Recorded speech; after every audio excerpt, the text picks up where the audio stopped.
하나님 말씀은 사무엘하 18장 9절로 45절 말씀입니다.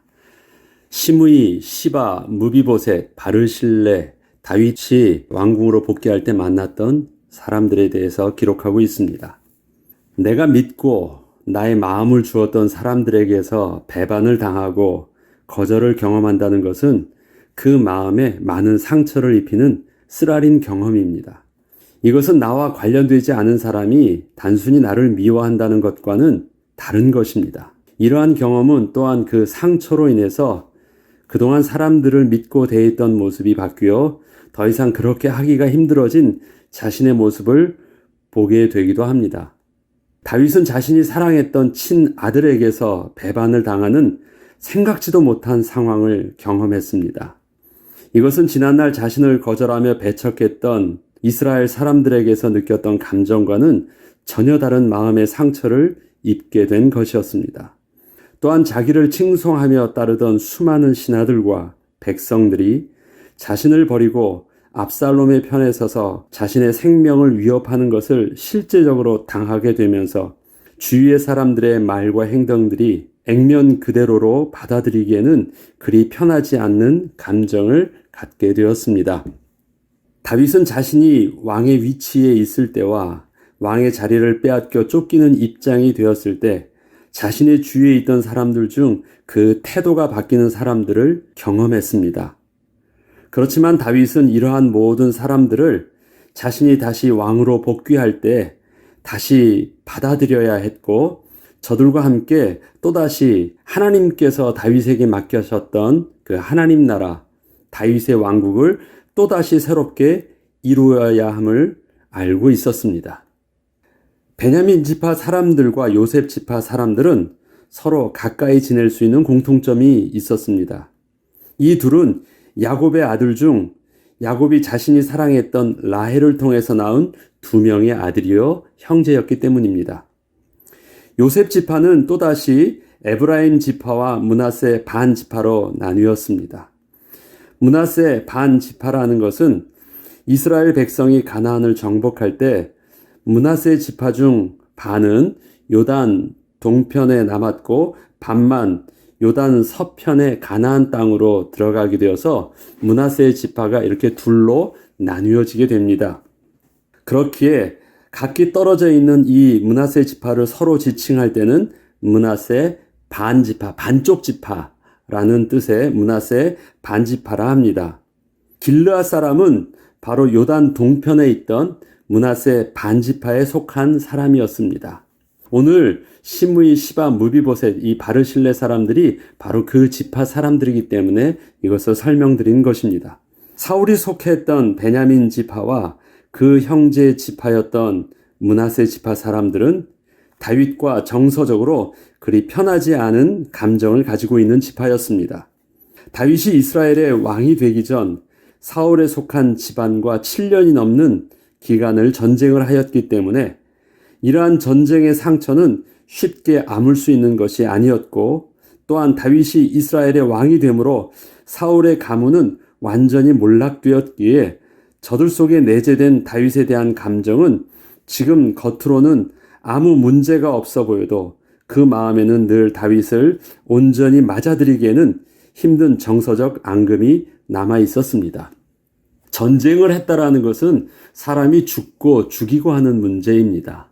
수많은 사람들이 7년의 전쟁을 통해서 죽임을 당했습니다.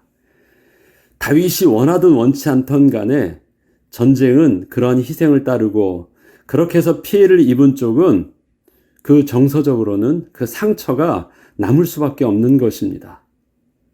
이렇게 베냐민 지파, 사울에 속했던 그 베냐민 지파 사람들은 유다 지파와 특히 다윗 왕국과는 정서적으로는 그렇게 도저히 가까워질 수 없는 그 상처들을 이미 가지고 있는 지파였습니다. 현재 다윗이 압살롬을 피해 도망을 하면서 만났던 시바, 시므이 등은 사울에 속한 집안이거나 베냐민 지파였고 다윗이 다시 왕궁으로 복귀할 때 만났던 무비보셋은 요나단의 아들이었으며 바르실레는 요단 동편의 므낫세 반 지파에 속했던 길르앗 사람이었습니다. 전체적으로 지금 오늘 대화하는 모든 사람들은 다윗의 입장에서는 의심할 수밖에 없었고 또 그의 대화가 진실되지 않았던 모습을 이미 보여주었고 또 다시 나한테 부드럽게 얘기하고 있지만 온전히 신뢰할 수 있는 입장을 가지고 있는 사람들이었다라는 것입니다.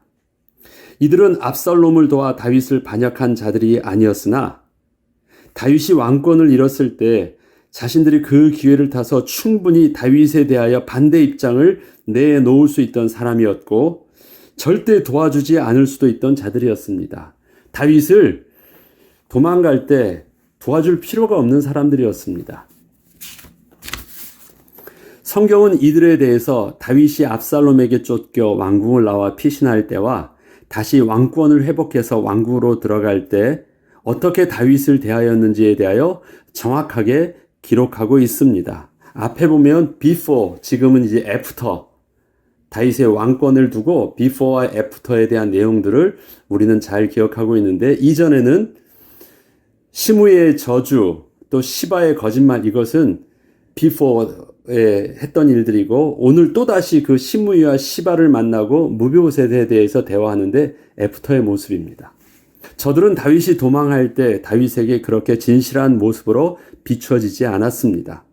시므이는 도망하는 다윗을 향하여 베냐민 지파를 대표해서 다윗에게 저주를 퍼부었던 자였고 시바는 사울의 집안의 재산을 담당하던 청지기로 다윗이 무비보셋에게 주었던 사울 왕의 재산을 가로채기 위해서 다윗에게 음식과 노새를 제공하는 환심을 사는 행동을 하면서 다윗을 속이고 요나단의 아들 무비보셋에 대하여 모함을 했던 자였습니다. 또한 무비보셋은 요나단의 아들로서 다윗이 그와 식사를 함께하는 은혜를 입었지만 다윗이 도망할 때 시바의 계략에 속아 다윗과 함께하지 못하므로 다윗에게 오해를 사게 되었습니다. 다윗은 무비보셋이 무엇이 진실인지 정확하게 잘 모르잖아요. 다윗은 도망할 때 멀리서 돌을 던지며 저주하던 시므이를 보면서 가만히 침묵을 하고 있었을 때 다윗의 부하 장수였던 요압의 동생 아비새는 왕을 저주하는 시므이를 반드시 죽여야 한다고 하고 자신이 직접 죽이고 오게 해달라고 하지만 다윗은 그러한 아비새를 만류하면서 여호와께서 그를 통하여 자신을 심판하고 있음을 스스로 고백하고 묵묵히 자신의 길을 걸어갔었습니다. 그런데 상황이 반전되어 다시 왕궁으로 복귀하게 되었을 때 시므이는 자신이 큰 실수를 한 것을 깨닫게 되고 자신의 목숨을 건지기 위해서 급하게 다윗이 돌아오는 길목에 나와서 다윗을 맞이하게 된 것입니다. 오늘 내용이 바로 이러한 상황 속에서 한 것입니다. 바후림에 있는 베냐민 사람 게라의 아들 시므이가 급히 유다 사람과 함께 다윗 왕을 맞으러 내려올 때 베냐민 사람 1000명이 그와 함께하고 사울 집안의 종 시바도 그의 아들 15과 종 20명과 더불어 그와 함께하여 요단강을 밟고 건너 왕 앞으로 나아오니라. 왕의 가족을 건너가게 하며 왕이 좋게 여기는 대로 쓰게 하려 하여 나룻배로 건너가니 왕이 요단을 건너가게 할 때 게라의 아들 시므이가 왕 앞에 엎드려 왕께 아뢰되 내 주여 원하건대 내게 죄를 돌리지 마옵소서. 내 주 왕께서 예루살렘에서 나오시던 날에 종의 패역한 일을 기억하지 마시오며 왕의 마음에 두지 마옵소서. 왕의 종 내가 범죄한 줄 아옵기에 오늘 요셉의 온 족속 중 내가 먼저 내려와서 내 주 왕을 영접하나이다 하니. 자, 요셉의 온 족속 중이라고 말한 것은 앞서 말한 대로 베냐민 지파와 므낫세 지파 다 하기 때문에 요셉의 족속이라고 표현을 하는 것입니다. 그리고 아주 시므이는 뻔뻔스럽게 와서 용서해달라고 말을 해요. 낯짝도 두껍죠. 그런데 시므이는 다윗을 영접하러 나오면서 지난날 다윗을 저주할 때처럼 혼자 나오지는 않았습니다. 유다 사람과 베냐민 지파 사람 1000명, 시바와 그에 속한 가족들을 데리고 와서 다윗을 맞이한 것이었습니다. 그리고 그 표현을 베냐민 지파라만 표현하지 않고 요셉의 온 지파 사람 하면서 아주 그 덩치를 정치적으로 그 덩치가 크다는 그 모습들을 은근히 비추었습니다. 시므이는 다윗이 자신을 함부로 할 수 없도록 자신의 정치적 배경이 얼마나 대단한지를 다윗에게 보여주려 하고 있는 것입니다. 겉으로는 왕 앞에 엎드려 겸손하게 다윗을 경배하며 맞이하고 있는 듯 보였지만 1000명이나 되는 베냐민 지파 사람들을 자신의 뒤에 서 있게 하고 다윗이 어려워하는 유다 지파의 장로들도 자기와 함께하고 다윗을 도와 섬겼던 시바도 자신의 모든 가족을 데리고 와서 다윗 앞에서 시므이 편이 되어 서 있는 상황에서 다윗은 시므이를 거절할 수 있는 입장은 아니었습니다. 이것은 정치적으로 어떻게 시므이 하나의 문제가 아니에요. 베냐민 지파 전체를 품어야 되는 입장 속에 있게 됐습니다. 시므이는 그렇게 베냐민 지파에서 영향력 있는 사람이었고 다윗이 나아갈 때는 그렇게 다윗을 저주하면서 퍼부었어도 뻔뻔스럽게 다시 나와서 용서를 구하면서 자기 살려달라고 할 수 있는 것입니다. 뒤에 정치적 배경을 두고. 다윗은 참 기가 막히지 않겠습니까? 속은 부글부글 끓어도 어찌할 수 있는 것은 아닙니다. 시므이는 지난날 다윗을 저주했던 자신의 모습을 후회한다고 하면서 용서를 구했고 왕의 부하 아비새는 여전히 시므이를 살려두면 안 된다고 했으나 다윗은 시므이의 용서를 그냥 그대로 받아들이고 살려주었습니다. 더 이상 가타부타하지 않았습니다. 다윗이 지난날 도망갈 때 시므이의 저주에 대해서는 하나님께서 그를 통해서 나에게 심판을 한다고 하고 그냥 받아들였습니다. 그리고 지금 또한 아비새는 또다시 죽여야 된다고 말하는데 이 일에 대해서도 그 시므이는 정직하게 그냥 나한테 용서를 구하고 있다. 그리고 하나님께서 나를 이스라엘의 왕이 되게 하셨다. 라는 고백을 통해서 그냥 더 이상의 그 마음에 품거나 심중에 있는 어떠한 것들과 어떠한 내용들을 표현하지 않고 그냥 그대로 받아주었습니다. 정치적 입장에서도 그럴 수밖에 없는 입장이었지만 다윗은 단순히 그런 정치적인 계산법에 의해서 그렇게 한 것만은 아니었습니다. 스루야의 아들 아비새가 대답하여 이르되 시므이가 여호와의 기름 부으신 자를 저주하였으니 그로 말미암아 죽어야 마땅하지 아니하겠나이까 하니라. 다윗이 이르되 스루야의 아들들아 내가 너희와 무슨 상관이 있기에 너희가 오늘 나의 원수가 되느냐? 오늘 어찌하여 이스라엘 가운데서 사람을 죽이겠느냐? 내가 오늘 이스라엘의 왕이 된 것을 내가 알지 못하리요 하고 왕이 시므이에게 이르되 내가 죽지 아니하리라 하고 그에게 맹세하니라. 이스라엘의 왕이 되었다. 이 말은 다윗이 하나님 앞에서 힘들었지만 순종해야 되는 모습이었습니다. 유다의 왕이 된 것이 아니라 이스라엘의 왕이 되었다. 이스라엘의 다양한 그 스펙트럼이 있잖아요. 다윗에게 하나 되지 못하는 여러 가지 정치적인, 그 다음에 지파적인, 개인의 감정적인 다양한 입장 속에서 서로 다름이 존재해요. 원수됨이 존재해요. 그런데 그들은 하나님의 거룩한 백성으로서 하나 되어야 되는 입장들은 분명했기 때문에 다윗은 그것에 대해서 순종해야 됐습니다. 다윗은 시므이의 속마음과 현재의 그 교회람을 사실 모르는 바 아니었습니다. 그리고 반드시 죽여야 한다는 아비새의 주장을 막으면서 하나님께서 자신을 이스라엘의 왕이 되게 하셨다는 것을 아비새에게 상기시켜 주었습니다. 그리고 자기 자신도 스스로 그렇게 상기하였습니다. 다윗은 이스라엘에 속한 12지파는 모두가 하나님의 백성이라는 것을 분명하게 알고 있었습니다. 이 사실은 저들이 다윗을 싫어한다고 해서 저들이 하나님의 대적이라는 것은 아니라는 것입니다. 다윗은 하나님께서 자신을 이스라엘의 왕이 되게 하셨다는 것은 이러한 이스라엘 백성들 모두를 하나님의 백성으로 함께 맞아들여서 저들 모두가 하나가 되어 하나님을 섬기는 백성으로 설 수 있도록 하는 그 직분을 자신이 맡았음을 잘 알고 있었던 것입니다. 왕이 된다는 것은 단순히 자기가 높아지는 위치에 섰다라는 것을 만드는 것이 아니라 저들 모두가 하나님의 은혜를 받고 통합해서 거룩한 하나님의 백성으로 하나 되게 해야 된다는 사실들을 분명히 알고 있었습니다. 자, 보죠. 야곱이 12아들을 낳습니다. 그런데 그 12아들은 아내가 몇 명이었습니까? 4명의 아내가 있습니다. 자기는 본래 처음부터 사랑했던 아내는 딱 하나, 라헬 하나였습니다. 그런데 삼촌 라반에게 속아서 라헬을 맞아들일 때 라헬을 처음으로 맞아들이지 못했고 그 언니 레아를 맞아들이게 됐고 그 다음에 7년을 더 일하고 라헬조차도 이젠 자기 아내로 정식으로 맞아들이게 된 것입니다. 그런데 사랑하는 라헬이 아이를 낳지 못하였고 또 레아가 아이를 잘 낳았어요. 이것을 보았던 라헬은 시기하여서 자기의 여종을 또 야곱에게 주어서 그를 통해서 아들을 낳고 막 이러다 보니까 서로 시기하고 질투하고 속고 속이는 문제로 인해서 야곱은 의도치 않게 12아들을 갖게 된 것입니다.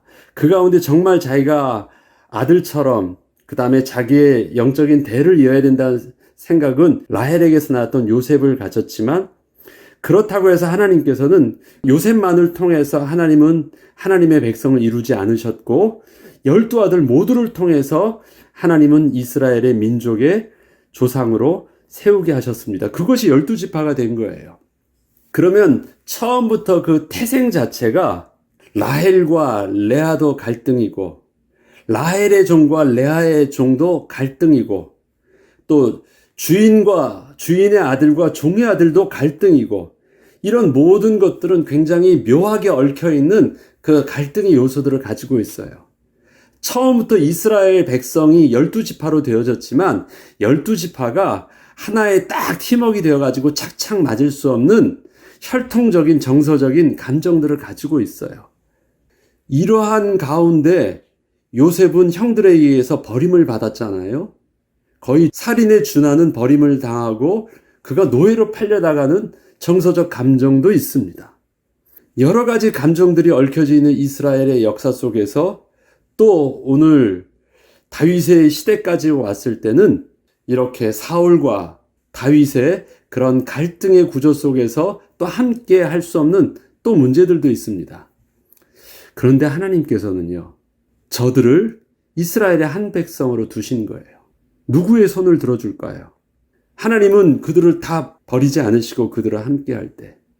그리고 하나님께서는 그 가운데 다윗을 왕으로 하셔서 저들을 함께 어우러지도록 한 것이에요. 이스라엘 백성들이 광야에서 나올 때 광야에 있는 이스라엘 백성들에 대해서 신약에서 말하는 그 이스라엘 백성들을 무엇으로 표현하냐면 광야 교회로 표현하고 있습니다. 그리고 하나님의 군대로 표현하고 있습니다. 교회로 표현하고 있어요. 그럼 그 교회의 모습은 무엇일까요? 서로 하나로 온전히 합해질 수 없는 그러한 갈등의 구조를 이미 그 가운데 가지고 있다는 것이에요. 거기엔 또 그러면 이스라엘 백성들만 있었느냐? 그들과 함께 이스라엘 백성들을 따라 함께 나온 중단 잡족들, 이방인들도 함께 하였어요. 여호수아 갈렙 할 때 갈렙은 정통적인 유다 지파의 혈통이 아닙니다. 그나스 지파라는 이반 족속에서 유다 지파로 들어온 족속이었어요. 그가 갈렙이에요. 그러면 그거 모든 것 자체가 이스라엘 지팡이 온전히 혈통적으로 단일 민족처럼 하나 된 어떤 그런 스펙트럼을 가지고 있지 않아요.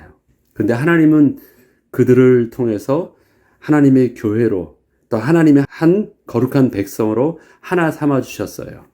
이러한 내재된 갈등의 구조 속에서 하나님께서는 다윗을 통일 왕국의 왕으로 삼아주신 것입니다. 그리고 그런 왕으로 저들 모두가 온전히 하나님께 영광 돌리는 거룩한 예배자의 하나님 나라의 백성으로 온전히 잘 인도할 수 있도록 다윗에게 그러한 직분을 맡기신 것입니다. 그러면 다윗이 어떤 순종을 해야 될까요? 그것을 우리가 잘 이해해야 됩니다. 그리고 그러한 이스라엘의 백성의 영적인 모습을 우리는 지금의 우리의 교회를 통해서 바라볼 수 있어야 합니다. 그것이 신약의 교회가 광야의 이스라엘 백성들을 보며 광야교회라고 바라봤던 모습과 같기 때문에 그렇습니다. 왕이 시므에게 이르되 내가 죽지 아니하리라 하고 그에게 맹세하였다고 하면서 그를 그냥 무조건 받아들였습니다. 그냥 덮었어요. 또한 예루살렘으로 돌아와서 자신을 맞으러 나온 무비보셋을 보며 도망갈 때 자신을 따라서 함께하지 않은 이유를 물었고, 무비보셋은 자신이 불구의 몸이라 노새가 필요한데 시바가 자신을 속이고 한 마리의 노새도 남김없이 가지고 가는 바람에 자신이 왕을 따라 나올 수 없었음을 말하면서 시바가 왕에게 자신을 모함한 것이라고 대답을 합니다. 이것은 다윗이 들을 때 어느 정도 신빙성 있는 말이었습니다. 그런데 다윗은 지난날 도망할 때 시바의 도움을 받으며 시바의 말을 무조건 믿고 그 순간의 감정에 의해서 결정했던 일이 있었기에 현재 무비보셋의 말에 따라서 그때 했던 결정을 다시 번복하기 쉽지는 않은 상황이었습니다.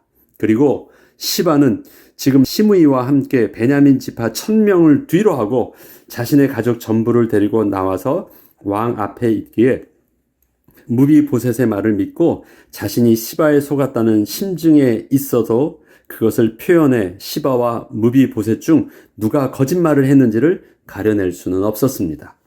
시바와 무비보셋은 모두 베냐민 지파였고 모두 다윗과는 다윗의 맹세에 서로 얽혀 있었기에 다윗은 그저 저들의 시비를 가리지 않고 그냥 재산을 서로 반반씩 나누라는 결정을 내려 주었습니다. 다윗은 왕으로 다시 복귀하면서 자신의 반대편에 서 있던 자들을 모두 색출하여 죽이거나 쫓아내는 일을 하지 않았습니다. 인간적으로 보면 사실 반역자들은 완전히 다 처단하는 것이 맞는 일들이에요. 세상의 왕권은 다 그렇게 하면서 정리를 합니다. 근데 다윗은 그렇게 하지 않습니다.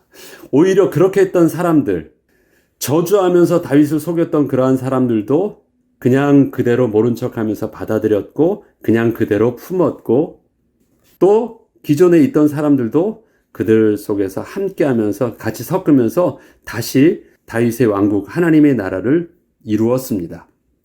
저들의 지난날의 행적을 그냥 덮어주었고 의심하고 시비를 따지는 더 이상의 생각을 그냥 그대로 멈추었습니다.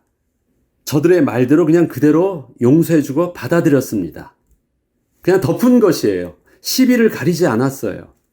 그럼 그 안이 깨끗하지 않다라는 것이에요. 지금 다윗이 새롭게 왕국을 이뤘던 그들은 분명히 색출되어지면서 깨끗하게 이제는 배반의 반역의 싹을 다 싹 지워버리고 깨끗하게 다윗의 입장 속에서 충성하는 사람들로만 충분히 할 수 있도록 다 드러난 사실이니까.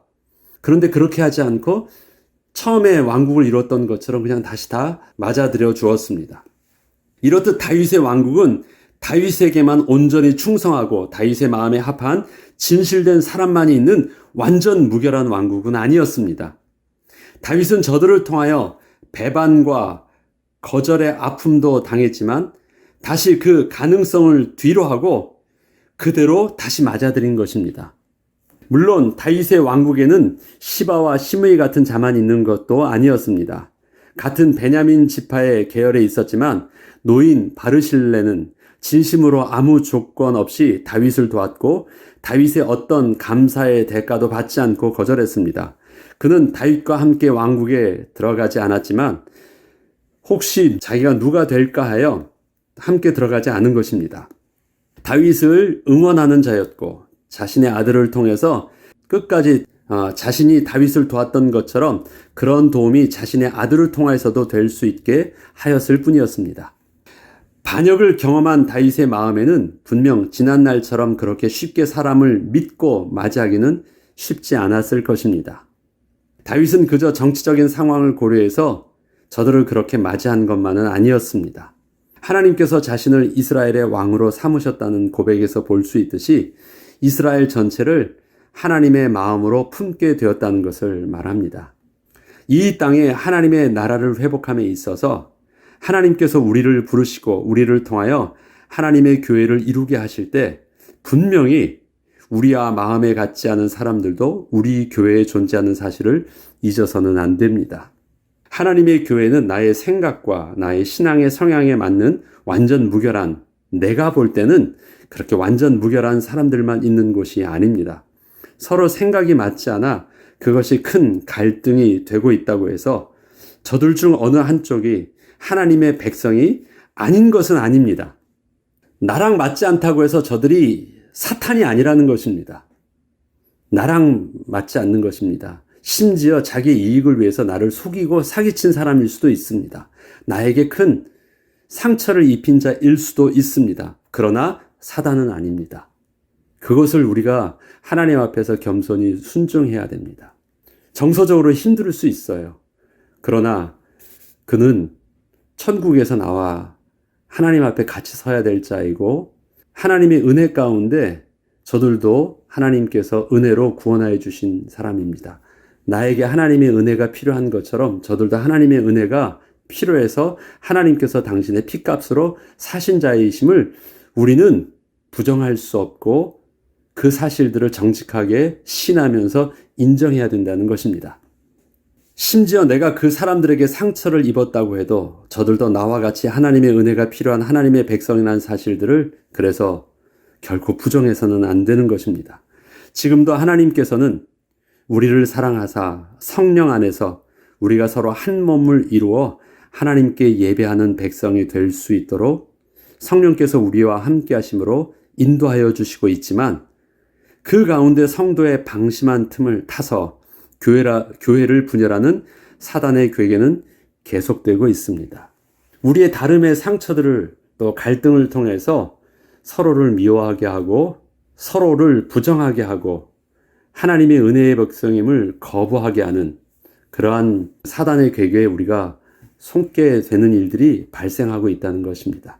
이렇듯 우리의 연약함은 잠시라도 방심을 하면 사단은 그 틈을 타고 들어와서 주님의 몸된 교회를 분열시키려 하지만 우리는 또다시 주의 은혜 가운데 일어서고 회복함으로 이 땅에서 우리를 통하여 계획하신 하나님 나라를 회복해 나가는 그 일에 끝까지 온전히 쓰임 받을 수 있도록 오늘도 기도하여 성령의 도우심을 구하여야 하겠습니다.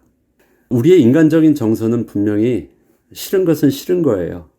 그러나 그냥 싫은 것 이상으로 선을 넘어서서는 안 됩니다. 그는 하나님 앞에서 동일하게 우리가 은혜를 구해야 되는 사람으로 그는 순종해야 되는 일입니다. 하나님의 말씀에 순종해야 되는 일입니다. 그리고 그들을 위해서 기도해야 되는 일들이고 성령의 한 몸 되는 것. 교회는 완전 무결한 사람이 있는 것이 아니라 죄 없는 의인이 있는 것이 아니라 하나님께 죄 있는 자가 의롭다 칭함을 받은 의인이 있는 것입니다. 교회는 모두 다 하나님의 은혜를 받은 사람들이 모인 자들입니다. 하나님의 은혜를 받았다는 것은 우리 모두가 하나님 앞에서 저주 아래 죽을 수밖에 없었던 죄인이었다는 사실들입니다. 내 눈으로 보면 여전히 아직도 그 모습이 육신의 모습에 드러나 있는 것이 보이고 그러한 행동들이 보이지만 저들을 내가 그렇게 느끼듯이 그들도 나를 그렇게 느끼는 것입니다. 이것이 우리의 관계의 갈등들입니다. 근데 하나님께서는 모두 다 교회가 은혜 아래 있다라는 것을 알게 하시기 위해서 처음부터 하나님의 백성을 이루실 때, 처음부터 교회를 이룰 때부터 갈등의 요소들을 처음부터 가지고 부르신 것입니다. 하나님이 부르셨는데 그것이 변질돼 가지고 잘못된 것이 아니라 처음부터 갈등의 요소들을 하나님의 은혜가 아니면은 함께 할 수 없는 그 비밀을 가지고 이스라엘 백성들을 그렇게 만들어 주셨고 교회를 그렇게 만들어 주신 것입니다. 교회의 갈등, 우리는 그럴 수 있어요. 또 나도 그렇게 상처를 줄 수도 있고 나도 그렇게 상처를 받을 수도 있어요. 그렇지만 우리는 그곳에서 회복하는 비밀을 주의 은혜 가운데 성령 안에서 은혜 가운데 받으며 기도하면서 나가야 되겠습니다. 혹시 여러분들 중에 교회 안에서 상처를 입은 것이 있고 교회 안에서 아직도 풀지 않은 감정들이 있다면 하나님 앞에다 내어놓으시고 그들을 향해서 하나님의 은혜를 구하는 비밀들이 오늘도 우리가 회복하고 기도하는 축복을 누리시길 주의 이름으로 축복합니다. 기도하겠습니다. 하나님께서 우리를 은혜 가운데 부르셨습니다. 은혜가 아니면 살 수 없는 비밀들을 우리를 또 교회가 되게 하셔서 함께 누리게 하였습니다. 함께 하는 것이 때로는 힘들어 보이고 늘 다투며 갈등해 보이지만 하나님 이러한 우리들을 통해서 함께 하나가 되어 하나님께 영광 돌리는 거룩한 백성으로 온전히 우리를 삼아주시고 그 가운데 우리가 주님 앞에 설 수 있도록 오늘의 우리의 마음과 생각을 지켜주시고 저들을 향하여 우리의 마음을 열며 함께 기도하는 은혜를 누리게 하여 주옵소서. 감사드리며 우리 주 예수 그리스도 이름으로 기도합니다. 아멘.